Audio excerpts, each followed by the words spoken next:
Okay, I don't know. What do you think? Can we just do everything in JavaScript, or do we must have a backend as well? Well, yes, doing everything in JavaScript will be really, really nice. Can you first, before doing the code, generate all the prompts, text, in text-only prompts that will be required for another developer to do the coding? Should we just a single shot? Single shot might actually work. Yeah, that's the good thing about JavaScript, it's like super fast. Okay, it's not adjusting the amplitude. Deep sleep. Okay, seizures definitely don't look like seizures. That looks great already, just out of the box. Works pretty well. It's super fast as well. Doesn't have a Flask, not relying on a Flask application, so essentially no backend. Everything just works front end. That's amazing. Now, a couple of things though.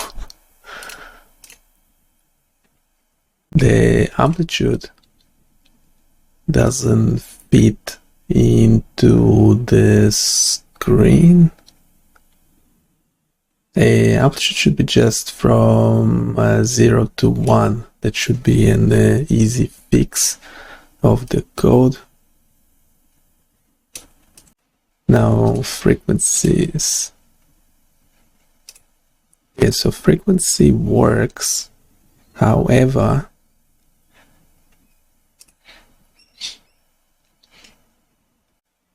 yeah, just like how simple it is. Can you explain the absent seizure, the epileptic event? That obviously doesn't look very realistic, does it? How we might go about making it better? Single shot. Nothing works unless it's a single shot, is it? Yeah, it's doing something more complicated for the spike and wave.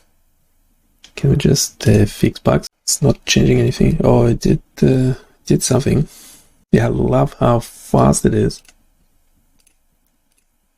Okay, yeah, the absent seizure. This meant to be wave and spike. That meant to be a wave and spike. Shouldn't we have more parameters for the wave and spike? Should we just do spike alone? Yeah, I like how everything is in one place. 200 lines we can manage. So yeah, I like the results. They're pretty good. We might need to add more parameters for the spikes. So for the seizures, that meant to be the epileptic event, meant to be spike and wave. It doesn't really look like a spike and wave at the moment.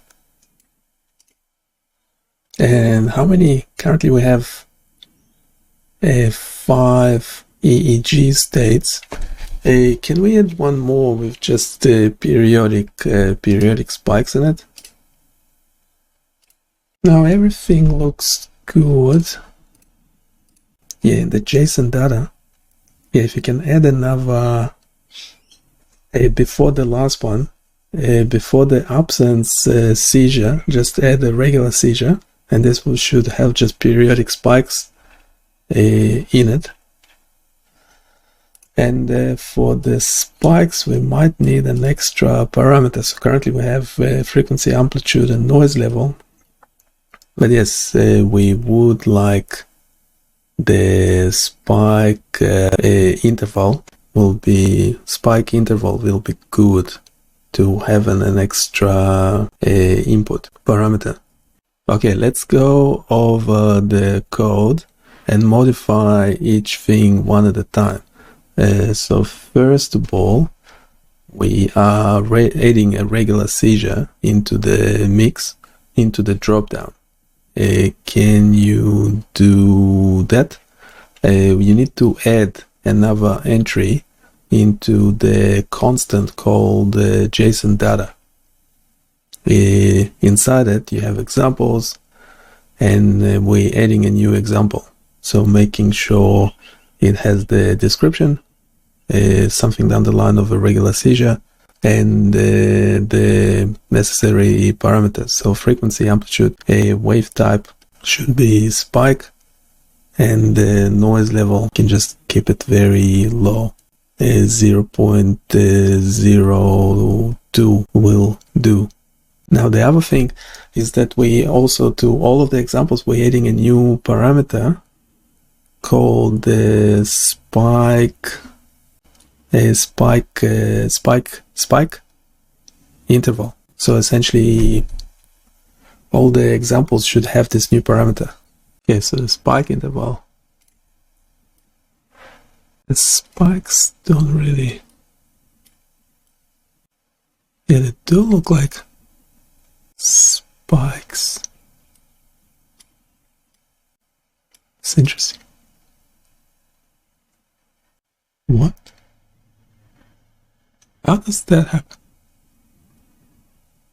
If the spike interval, is there some sort of random element in that is embedded in the spike interval? It seems that when the spike interval is very low, the spikes actually appear randomly. Whereas when I increase the spike interval, there is no randomness in the interval. No, I actually like the randomness of it.